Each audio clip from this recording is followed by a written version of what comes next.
CAT, Common Admission Test. XAT, Xavier Aptitude Test. MAT, Management Aptitude Test. CMAT, Common Management Admission Test. GMAT, Graduate Management Admission Test. இப்படி எந்த business management test எடுத்துக்கிட்டாலும் சரி, reading comprehension, vocabulary, antonyms, synonyms அப்படின்னு test டேக்கர்ஸோடைய verbal எபிலிட்டியை check பண்ணுற sections உண்டு. இப்போ இருக்கிற heavy காம்படிஷனில் பேசிக் லெவல் இங்கிலீஷ் அப்படின்றது ஓரளவுக்கு தான் ஹெல்ப் பண்ணும். நீங்கள் வேலை செய்கிற கம்பெனிஸ்லேயே அது இந்தியன் பேஸ்டாக இருந்தாலும் சரி, ஃபாரின் பேஸ்டாக இருந்தாலும் சரி, உங்களை நீங்கள் அடுத்த லெவலுக்கு கொண்டு போகணும்னா கொஞ்சம் இன்டர்மீடியட் லெவல் இங்கிலீஷ் தேவை. அதுக்காகத்தான் இந்த பதிவு. இந்த பதிவில் நான் 15க்கும் மேற்பட்ட சென்டென்சஸ் சிம்பிள் ப்ரெசன்ட் டென்ஸில் கொடுத்துருக்கேன். இந்த எல்லா சென்டென்சஸ்லேயும் கொஞ்சம் அட்வான்ஸ் லெவல் வேர்ட்ஸ் வச்சு தான் சென்டென்சஸ் ஃபார்ம் பண்ணியிருக்கேன். ஸோ கவனமாக வீடியோவை ஸ்கிப் பண்ணாமல் பாருங்கள். இப்போ வாங்க வீடியோக்குள்ளே போகலாம். நான் உங்கள் டீச்சர் அபர்ணா.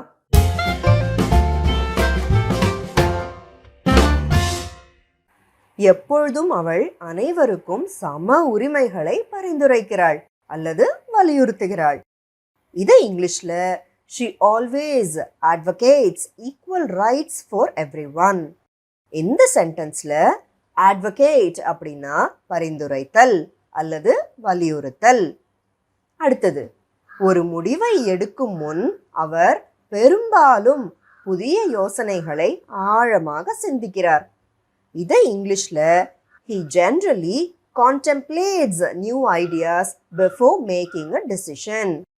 இந்த சென்டென்ஸில் contemplate அப்படின்னா ஆழமாக சிந்தித்தல்.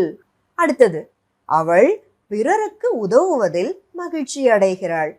இதை இங்கிலீஷில் she derives pleasure from helping others. இந்த சென்டென்ஸில் derive அப்படின்னா பெறுதல். அடுத்தது, பொதுவாக அவர் தன் தவறுகளை நேர்மையாக ஒப்புக்கொள்கிறார். இதை இங்கிலீஷில் he usually acknowledges his mistakes honestly. இந்த சென்டென்ஸில் acknowledge அப்படின்னா ஒப்புக்கொள்ளுதல். அடுத்தது, அந்த ஆசிரியர் ஒவ்வொரு சந்தேகத்தையும் பொறுமையாக தெளிவுபடுத்துகிறார். இதை இங்கிலீஷில் the teacher clears up every doubt patiently. இந்த சென்டென்ஸில் clear up அப்படின்னா தெளிவுபடுத்துதல். அடுத்தது, அந்த விஞ்ஞானி ஒவ்வொரு ஆண்டும் புதிய கோட்பாடுகளை உருவாக்குகிறார். இதை இங்கிலீஷில் the scientist formulates new theories every year. இந்த சென்டென்ஸில் formulate அப்படின்னா உருவாக்குதல். அடுத்தது, ஒவ்வொரு காலையும் அந்த மேலாளர் குழு உறுப்பினர்களுக்கு பணிகளை பகிர்ந்தளிக்கிறார்.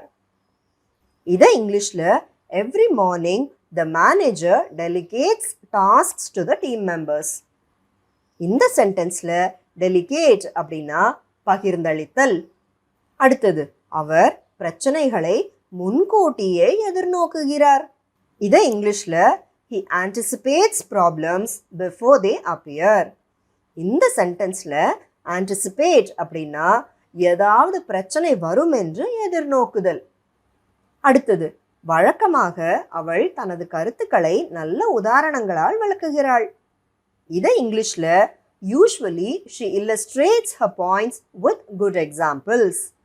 இந்த சென்டென்ஸில் illustrate அப்படின்னா விளக்குதல். அடுத்தது, அந்த ஓவிய கலைஞர் தனது ஓவியங்களில் இயற்கையை அழகாக சித்தரிக்கிறார். இதை இங்கிலீஷில் the artist depicts nature beautifully in his paintings. இந்த சென்டென்ஸில் depict அப்படின்னா சித்தரிப்பது. அடுத்தது, கூட்டங்களின் போது அவர் தன் கோபத்தை அடக்குகிறார்.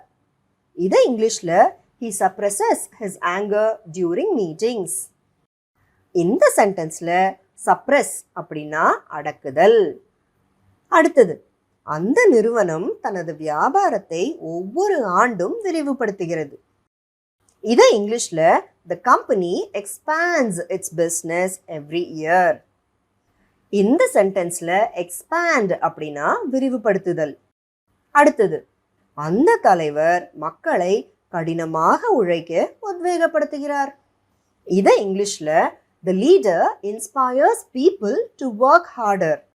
இந்த சென்டென்ஸில் inspire அப்படின்னா உத்வேகப்படுத்துதல். அடுத்தது, மிகவும் பணிவாக அவள் அவரது கருத்துக்கு மாற்று கருத்தை சொல்கிறாள். இதை இங்கிலீஷ்ல she contradicts his opinion politely. இந்த சென்டென்ஸ்ல contradict அப்படின்னா ஒருவர் சொன்ன கருத்துக்கு மாற்று கருத்து சொல்லுதல். அடுத்தது, அந்த மாணவன் தகவல்களை எளிதில் நினைவில் வைத்துக் கொள்கிறான்.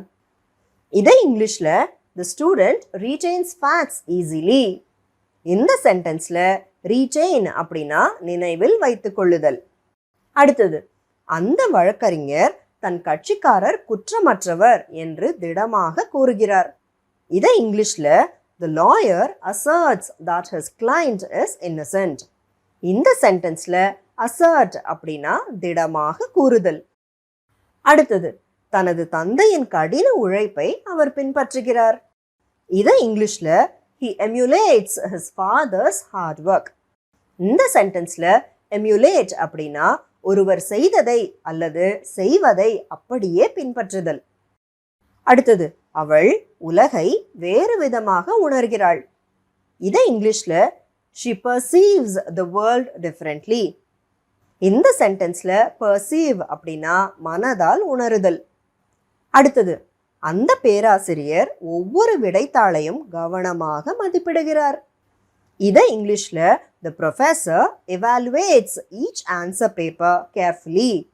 இந்த சென்டென்ஸ்ல evaluate அப்படின்னா மதிப்பிடுதல். அடுத்தது, அந்த எழுத்தாளர் எளிய சொற்கள் மூலமாக ஆழமான உணர்வுகளை வெளிப்படுத்துகிறார். இதை இங்கிலீஷ்ல the author conveys deep emotions through simple words. இந்த சென்டென்ஸ்ல convey அப்படின்னா வெளிப்படுத்துதல். கடைசியா இந்த சென்டென்ஸை பாருங்க. An engineer lashes out at the telecom provider over an unprecedented 1,500 rupees fine for a bill payment delay of just 7 days. Lash out என்ற phrasal verbுக்கு இந்த சென்டென்ஸ்ல அர்த்தம் ஒரு விஷயத்துக்கு கோபமா எதிர்ப்பை தெரிவிக்கிறது. டெலிகாம் ப்ரொவைடர்னா நம்ம எல்லாருக்குமே தெரியும், ஒரு தொலைத்தொடர்பு சேவை நிறுவனம். பிஎஸ்என்எல், ஏர்டெல், வோடஃபோன் மாதிரி ஒரு நிறுவனம். அன்பிரசிடென்டட் அப்படின்ற அட்ஜெக்டிவ்க்கு அர்த்தம் இதுக்கு முன்னாடி இந்த மாதிரி நடந்ததே இல்லை. So an engineer lashes out at the telecom provider over an unprecedented 1,500 rupees fine for a bill payment delay of just 7 days. அப்படின்ற ஹெட்லைன் நமக்கு என்ன சொல்லுதுன்னா, கட்டணத்தை வெறும் 7 நாட்கள் தாமதமாக செலுத்தியதற்காக இதற்கு முன் என்றுமே நடந்திடாத வகையில் 1,500 ரூபாய் அபராதம் விதித்த தொலைத்தொடர்பு நிறுவனத்தின் மீது ஒரு பொறியாளர் தனது கோபத்தை வெளிப்படுத்தினார். என்னங்க, எல்லா சென்டென்சஸையும் பார்த்தீங்களா? இப்போ உங்களுக்கு தெளிவா புரிஞ்சிருக்கும்னு நம்புறேன். இதுல ஏதாவது டவுட்ஸ் இல்லை கொஸ்டின்ஸ் இருந்ததுனாக்கா கமெண்ட்ஸ்ல கேளுங்க. எப்பவும் போல எல்லாருக்கும் ரிப்ளை பண்றேன். வணக்கம்.